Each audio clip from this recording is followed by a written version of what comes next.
Chapter 19. Her blanket and books were still on the lawn, but she wasn't there.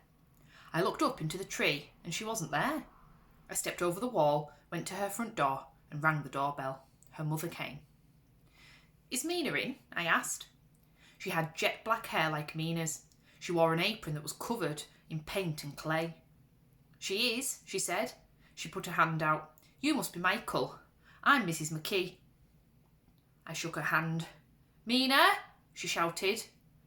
"How's the baby?" she asked. "Very well. Well, we think she'll be very well." Babies are stubborn things, strugglers and fighters. Tell your parents I'm thinking of them. I will. Mina came to the door. She had a paint-splashed apron on too. "We're modelling," she said. "Come and see." She led us through to the kitchen. There were big balls of clay in plastic bags on the table. The table was covered in a plastic sheet. There were knives and wooden tools. Mina's book of bird drawings was open at the Blackbird. She showed me the clay she was working with.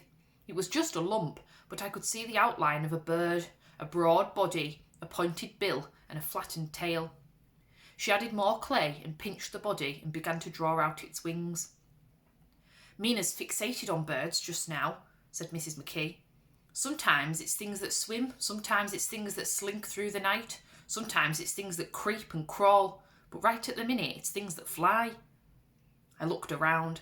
There was a shelf full of clay models: foxes, fish, lizards, hedgehogs, little mice, then an owl with its great round head, its pointed beak and fierce claws.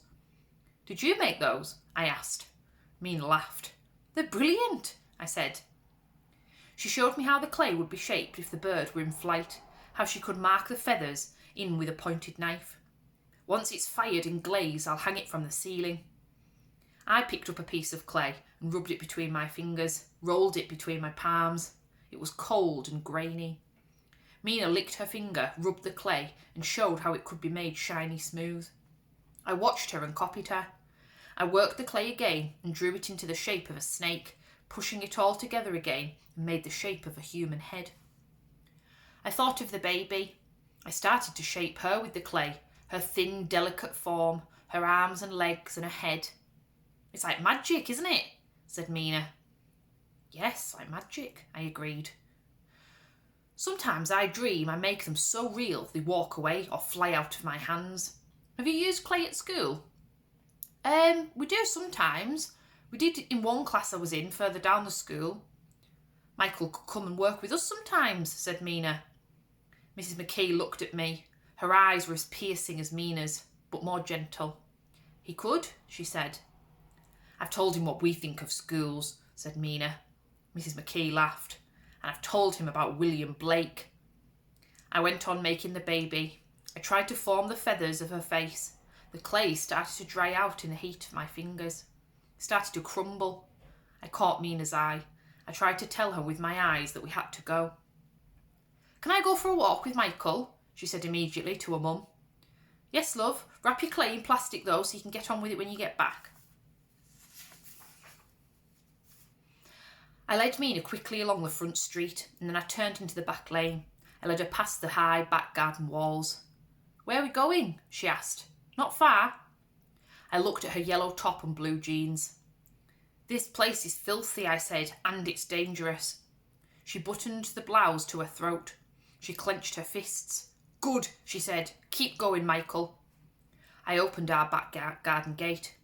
"Here," she said. "Your garden." She stared at me. Yes, come on."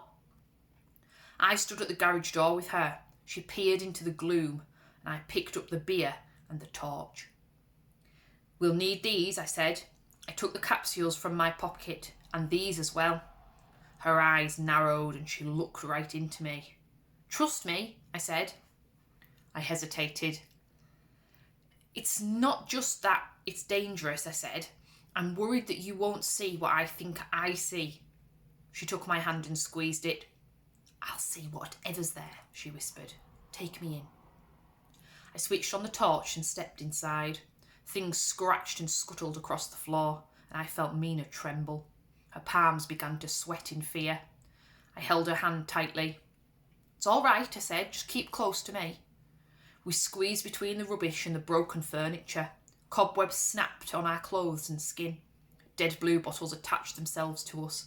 The ceiling creaked and dust fell from the rotten timbers. As we approached the tea chests, I started to shake. Maybe Mina would see nothing. Maybe I'd been wrong all along. Maybe dreams and truth were just a useless muddle in my head. I leaned forward, shone the light into the gap behind the tea chests. "Again?" he squeaked. I heard Mina stifle a cry. I felt her hands stiffen and I pulled her closer. "It's all right," I whispered. "I brought my friend," I said to him. "Like I said I would.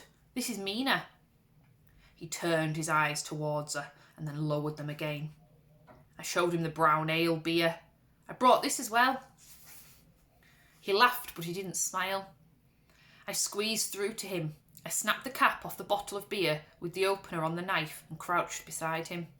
He tipped his head back and let me pour some of the beer into his mouth. He swallowed. Some of it trickled from his mouth onto his black suit. "Ah, nectar," he sighed. "Drink of the gods." He tipped his head back again and I poured again. I looked back at Mina's dark form looking down at us. Her pale face, her mouth and her eyes were gaping in astonishment. "Who are you?" she whispered. "Mister had enough of you," he squeaked back rudely. "I saw a doctor," I said. "Not Dr. Death. One that could fix you." "No doctors, nobody, nothing. Let me be." "You'll die. You're going to crumble away and die." "Crumble, crumble, crimble, crumble." He tipped his head back. "More beer." I poured more beer. "I brought these as well," I said. I held a cod liver oil capsule out to him. "Some people swear by them," I said. He sniffed. "Stink of fish," he squeaked. "Slimy, slithery, swimming things." There were tears in my eyes. "He just sits here," I said. "He doesn't care. It's like he wants to die. I don't know what to do, Mina." "Do nothing," he squeaked. He closed his eyes and lowered his head. Mina came in beside us. She crouched and stared at his face, as dry and pale as plaster, at the dead blue bottles and cobwebs, at the spiders and beetles that scuttled across him. She took the torch from me and she shone it onto his thin body in the dark suit, on the long legs stretched out on the floor, and on the swollen hands that rested at his side. She picked up one of the dark furry balls from beside him. "Who are you?" she whispered softly. "Nobody." She reached out and touched his cheek. "Dry and cold," she whispered. "How long have you been here?"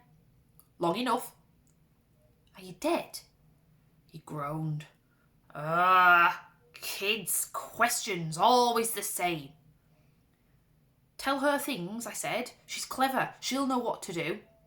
He laughed again, but he didn't smile. "Let me see her," he squeaked. Mina turned the torch to her face, and it was brilliant white with pitch black, dark gaps where her mouth and eyes were. "I'm called Mina," she said. She sighed. "I'm Mina," she said. "And you are?" "You're Mina," he said. "And I'm sick to death. Ha!" She touched his hands. She lifted his filthy cuff and touched his scrawny, twisted wrists. "Calcification," she said, pondering. "The process by which the bone hardens so it becomes inflexible. The process by which the body turns to stone." "Not as stupid as she looked. She looks," he squeaked. "It's linked to another process," she said, "by which the mind too becomes inflexible. The mind stops thinking and imagining. It becomes hard as bone, so it's no longer really a mind. It's just a lump of bone wrapped in a wall of stone, which is the skull. And this process is called ossification." He sighed. "More beer," he squeaked. I poured more beer into his mouth. "Take her away," he whispered. The roof trembled in the breeze. Dust fell on us. Mina and I crouched close together, our knees almost resting on him. She twisted her face as she caught the stench of his breath. I took her hand and guided it to his shoulder blades. I pressed her fingertips against the bulge beneath his jacket. She leaned across him, felt his other shoulder blade. When she looked at me, her eyes in the torchlight were shining bright. Her face was almost touching his. Their pale skin bloomed in the torchlight. "What are you?" she whispered again, desperate to know. No answer. He sat there with his head lowered and his eyes closed. "We can help you," she whispered. No answer. I felt the tears running from my own eyes. "There's somewhere we could take you," said Mina softly. "It's safer there. Nobody would know. You could just sit there dying too, if that's what you really want." Something brushed past us. I shone the torch down and saw Whisper entering the space between the tea chests. "Whisper," said Mina. The cat moved to his side and pressed itself against his damaged hands. He sighed. "Smooth and soft," he said softly.